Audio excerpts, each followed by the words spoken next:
Hello, young learners. My name is Daisy. I am 18 years old. Today, I want to share a story with you. When I was 5 years old, my brother Sam was my hero. He is 3 years older than me. I thought he could do anything. Sam could climb the tallest trees, ride his bike fast, and make me laugh when I was sad. We spent hours playing in the backyard. We pretended to be pirates looking for treasure. We shared our secrets and told each other stories at night. Sam loved music. He played the guitar, and I would sing with him. Our house was always filled with laughter and songs. My parents said we were like two peas in a pod. Wherever Sam went, I followed. He protected me, too. One time, I fell and scraped my knee. Sam ran to help me. He cleaned my wound and said, "Don't cry, Daisy. I'm here." I felt safe with him. Everything was perfect. Or so I thought. I didn't know that things could change. But they did, and it happened so fast. When I turned 8, things started to change. Sam grew older and began spending less time with me. He started middle school and made new friends. I wanted to play with him like before, but he always seemed busy. I didn't understand why he was different. Sometimes, he would close his door and say, "Go away, Daisy. I need my space." Those words hurt me. I missed the Sam who laughed and played with me. Then, one day, we had a big fight. It was about something silly. I wanted to borrow his guitar, but he said no. I got angry and said, "You don't care about me anymore." He shouted back, "You're so annoying, Daisy." After that, we stopped talking much. Days turned into weeks, and weeks turned into months. The distance between us grew. Sam seemed like a stranger. He didn't laugh with me anymore. I cried at night, wondering if I had done something wrong. Looking back, I think Sam was struggling too. He was growing up, and life was becoming harder for him. But I was too young to understand. All I knew was that I had lost my best friend. The distance between Sam and me changed everything. I felt lonely. I stopped singing because it reminded me of him. Our house felt quiet without his guitar. I spent more time alone, reading books or drawing pictures. I missed him so much.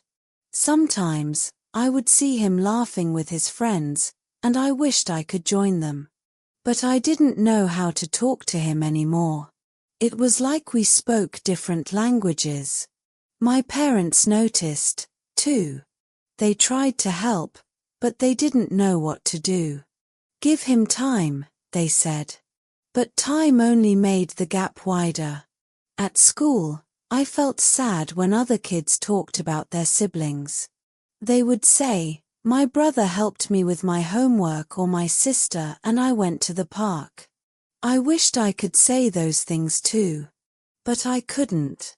Sometimes, I thought about writing Sam a letter. But I was scared.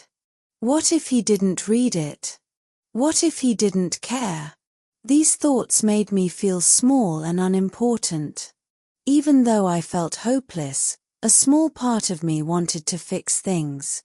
I didn't know how, but I knew I couldn't give up. After all, Sam was my brother. And I still loved him. One rainy evening, I sat in my room, staring at a blank piece of paper. I decided to write Sam a letter. I poured my heart into it, writing everything I felt. "Dear Sam," I began. "I miss you. I miss how we used to play together and laugh. I miss singing with you and listening to your guitar. I know we've grown apart, but I don't want us to stay this way. I'm sorry if I ever hurt you. I didn't mean to.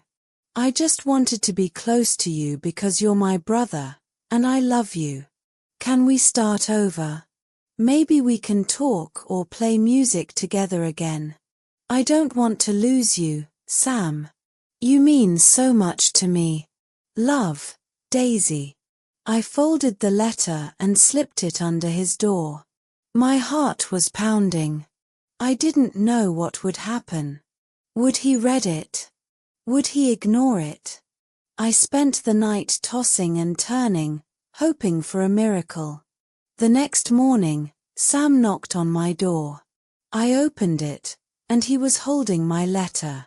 His eyes looked soft, and he smiled. "Can we talk?" he asked. We sat together and talked for a long time. Sam said he missed me too. He apologized for pushing me away. He explained that growing up had been hard for him, and he didn't know how to share his feelings. I cried, and he hugged me. It felt like a piece of my heart had been put back in place. After that day, things didn't become perfect right away. But they got better. Sam and I started spending time together again. We played music, told jokes, and shared stories like before. He even taught me how to play the guitar. "You're pretty good, Daisy," he said with a grin. I felt proud. Our bond grew stronger, one day at a time. I learned an important lesson from this experience. Sometimes, people drift apart. But if we hold on to love and take the first step, we can heal the distance. Writing that letter was hard, but it was worth it. Now, when I look at Sam, I see not just my brother but also my friend. We still have our ups and downs, but I know we'll always find our way back to each other. So, if you have someone in your life you've drifted away from, don't lose hope. Sometimes, a simple letter or a heartfelt word can bring people back together. Remember, love is powerful. It can heal even the deepest wounds. Thank you for listening to my story. I hope it helped you learn English and also gave you hope. Never be afraid to reach out to someone you love. It might change everything, just like it did for me and Sam.